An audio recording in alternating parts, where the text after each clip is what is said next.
안녕하세요. 제가 이 영상을 시작한 지 얼마 되지 않았지만 많은 분들이 응원해주고 관심 가져주셔서 장족의 발전을 했습니다. 모든 분들께 감사드립니다.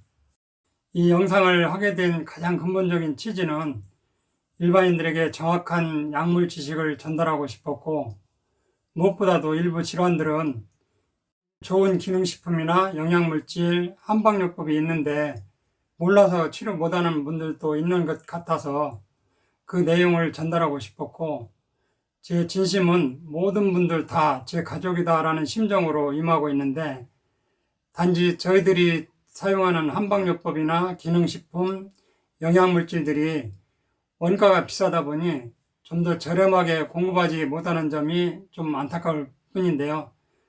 어쩔 수 없는 것이 건강 기능식품이나 영양물질이 자연 식물이나 천연의 재료들을 이용하다 보니 가격적인 측면에서 부담이 되기는 합니다. 전화 문의하시는 분들 중에는 저보고 의사냐 한의사냐 하는 분들이 많은데요. 저는 약사입니다. 아마 이 뒤에 있는 전문의학 서적 때문에 오해하시는 것 같은데, 제가 촬영할 곳이 마땅한 곳이 없어서 아들이 공부하던 그 의대 공부했던 그 공부방에서 촬영하게 돼서 아마 그런 오해를 하는 것 같습니다. 저는 영양학, 기능학, 한방 공부 이렇게 한 약사입니다. 지금 유튜브에 많은 응원을 해주시고 댓글도 달아주시고 하는데, 제가 사실 너무 바빠서 그 댓글에 일일이 답을 못 해드리고 있어요. 죄송한데요. 진짜 궁금하거나 또 급히 문의하실 일이 있으시면 이 자막에 나와 있는 전화번호로 일단 문자나 전화 주시면 제가 시간 나는 대로 최선을 다해서 답해 드리겠습니다. 그리고 혹시 저 내용들 중에 여러 가지 더 궁금한 내용들이 있으면 자막에 나온 것처럼 유튜브에 천약사의 건강과 약 이야기를 검색하시면 한 20여 개 동영상이 있는데 그 내용을 한번 살펴보세요. 그러면 많은 도움이 될 겁니다. 하여튼 많은 성원에 재차 감사드리고, 오늘의 주제 통풍에 대해서 알아보도록 하겠습니다. 통풍이란 우리 몸 안에서 생긴 요산이 빠져나가지를 못하고 쌓여서 생기는 질환인데, 관절에 쌓이기도 하고 또 사구체, 세뇨관 등에 침범해서 콩팥, 즉 신장질환이 생기기도 하고, 또 요산에 의해 신석증이 나타나기도 합니다. 인체는 약 60조에서 80조 개의 수많은 세포로 이루어져 있고, 그중 수천억 개가 매일 죽고 또 그만큼 새로 생겨난다고 했는데, 그 세포에는 핵이 있고 그 핵에는 핵산이라는 성분이 있는데, 그 핵산은 퓨린과 피리미딘이라는 물질로 이루어져 있어요. 그 중에 퓨린이 문제거든요. 이 퓨린이 분해되면 바로 요산이 되거든요. 우리 몸 속에는 일정하게 세포가 죽고 살고 또 죽고 이렇게 하기 때문에 그 과정에서 일정 농도의 퓨린이 생기면서 그 퓨린에 의한 요산이 우리 혈액 속에 일정하게 존재를 하게 돼요. 또 우리가 먹는 음식 중에서 고기나 생선류 같은 단백질을 먹으면 퓨린이라는 중간 대사물이 나오기도 하는데, 이거 마찬가지로 여기서도 유래하는 요산이 우리 혈액 속에 일정하게 존재하게 되고, 세포가 파괴돼서 나온 퓨린이나 그런 퓨린이든지 음식으로 먹어서 생긴 퓨린이든지, 이 퓨린은 몇 단계를 걸쳐서 요산으로 되는데, 이 요산은 혈액에서 녹아서 녹아있는 형태로 이동을 해요. 잠깐 칠판을 보겠습니다.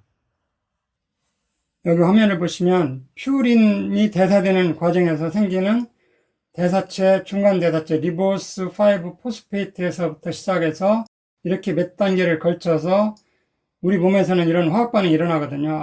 IMP를 걸쳐서 이렇게 하이포잔틴에서, 옛날에는 크산틴이라고 했는데 요즘은 잔틴이라고 발음하는 것 같아요.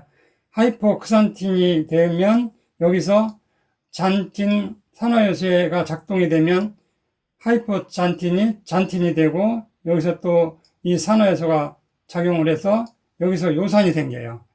이런 과정을 거쳐서 요산이 생기는데, 이렇게 생긴 요산을 현미경으로 관찰해 보면 이렇게 침같이 생겼어요. 뾰족뾰족해요. 바늘침 같이 생겼거든요.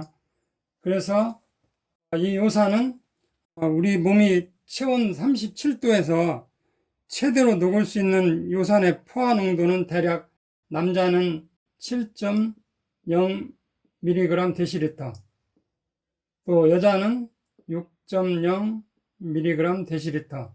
이게 보통 37도라는 체온에서 최대 녹을 수 있는 포화 용해도인데요. 이게 무슨 말이냐면 우리가 설탕을 예를 들면 비커에다가 100도씨에서 설탕이 만약에 10g이 최대로 녹을 수 있다 그러면 이 온도가 한 80도로 떨어지면 20도 정도 떨어지면 이 최대 포화 농도가 낮아져요. 그러면 10g 중에서 예를 들면 한 8g만 녹는다고 하면 2g 정도는 여기에 설탕이 석출이 돼요. 침전되는 거죠. 그런 원리로 우리 몸에 37도에서 최대 녹을 수 있는 이런 요산 함량이 혈액에 녹아서 다니다가 심장에서 나온 혈액은 37도 높은 온도를 유지하지만 점점 발 쪽으로 내려가면 온도가 떨어지겠죠. 그래서 발가락 정도로 오면 우리 몸에서 가장 온도가 낮은 부위가 돼요. 그러면 우리가 음식이나 또 여러 가지 원인으로 해서 우리 몸 혈액 속에 포화 상태로 녹아있던 요산이 발가락 정도로 내려오면 체온이 떨어져서 온도가 떨어지면서 이 요산이 여기에서 석출이 돼 버려요. 엄지발가락에. 그래서 가장 잘 생기는 부위가 엄지발가락 관절, 여기에 가장 요산이 잘 생겨요. 통풍 오는 분들 가장 먼저 발현되는 부분이 엄지발가락이 빨갛게 부으면서 엄청 아프게 되거든요. 그래서 얼마나 아프냐면, 그래서 바람풍자, 아플 통자, 바람만 스쳐도 통증이 온다. 그래서 통풍이라고 하는 거예요. 여기에 바람만 스쳐도 이런 요산 결정, 침 같은 이 요산 결정이 관절에 쌓여서 바람만 스쳐도 아프다는 얘기죠. 그 정도로 통풍을 알아보신 분들은 고통이 엄청 통증이 심하고 고통이 심하거든요.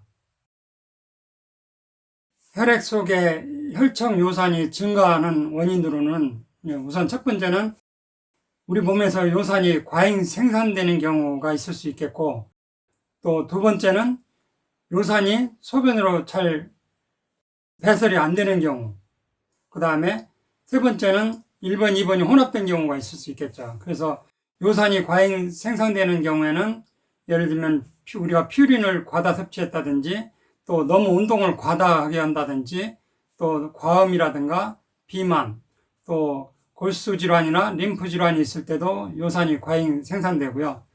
또 배설이 잘 안 되는 경우는 신장 기능이 이상이 있다든지, 아니면 다낭성 질환, 또 갑상선 기능 항진증이나 저하증, 또 우리가 흔히 먹는 저용량 아스피린, 이것도 장기적으로 먹으면 요산 배설이 잘 안 돼서 통풍의 원인이 되는 경우도 있다고 합니다.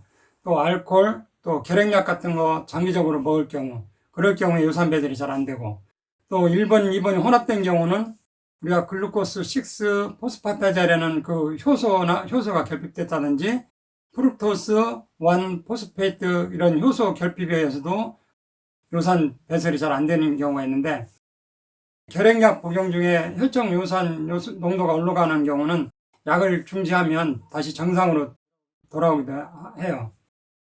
현재 치료약으로는 요산 생성 억제제 알로프리놀 같은 거, 또 요산 배설 촉진제 프로베네시드 같은 거, 또 통증 발작이 이미 생겼을 때는 최대한 빨리 통증을 감소시키기 위해서 콜키신이라는 성분의 약제를 쓰기도 해요.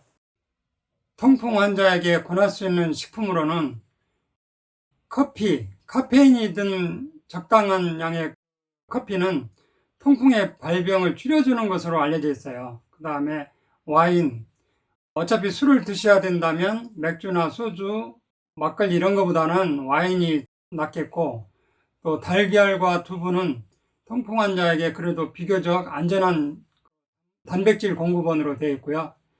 연어도 상대적으로 퓨린 양이 적은 걸로 되어 있어요. 또 체리는 통풍 발작의 위험률을 줄인다고 보고하고 있고요. 채소 중에 아스파라거스, 또 시금치, 콩, 버섯 이런 것들은 퓨린이 좀 있기는 하나 그렇게 악화시키지는 않는 걸로 되어 있고요. 비타민C는 하루 한 500ml 정도 섭취는 요산 수치를 떨어뜨리는 걸로 되어 있는데 너무 많은 고용량의 비타민C는 통풍에는 약간 부작용을 유발할 수 있다고 하니까 그거는 조금 주의하셔야 될 것 같고, 또 여러분들 먹는 종합 비타민제 속에 나이아신은 요산 수치를 상승하는 걸로 되어 있어요. 그래서 통풍이 있으신 분들은 비타민제 먹을 때 이런 것도 좀 상담을 해서 조금 관리를 해주시는 게 좋겠고, 일본에서 연구한 바에 의하면 프로바이오틱스가 요산 수치를 낮추는 데 도움이 된다고 해요. 그래서 전체적으로 보면 통풍은 아무래도 몸에 어딘가에 노폐물이 쌓여 있고 또 여러 가지 대사가 문제가 있고 이런 비만이나 이런 음식 관리가 잘 안 되고 이럴 때 주로 생기는 것 보면 역시 식이 습관하고 적절한 운동 습관 이런 것들이 좀 병행이 돼줘야 되겠고, 그래서 한방에서는 이런 것들을 이제 일종의 담적으로 보는데 담적이 쌓여도 자꾸 이런 대사에 이상이 오고 또 간 기능이 약해져도 이런 대사 과정에서 여러 가지 언밸런스가 오면서 이런 요산이 제대로 배설이 안 되고 이런 경우가 있으니까 체질별로 한방요법이라든지 또 다른 영양요법 또 간 기능 쪽을 좀 개선해주는 이런 영양물질 이런 걸 좀 써주면 급할 경우는 일반 우리가 전문약 처방받아서 일시적으로 대처는 할 수 있지만 그것이 한번 발작한 분들은 언젠가 또 재발 확률이 굉장히 높은 걸로 되어 있거든요. 그래서 평소 건강기능식품이나 또 한방으로 담적 좀 제거해주고 이런 식으로 관리해주면 재발률은 훨씬 낮아지니까 그런 방법도 좀 비용적인 측면에 좀 비싸긴 하지만 그런 방법도 고려해 볼 수 있겠어요. 오늘 통풍에 대해서 간략하게 말씀드렸습니다. 오늘 천약사의 건강과 양 이야기는 여기서 마치겠습니다. 감사합니다.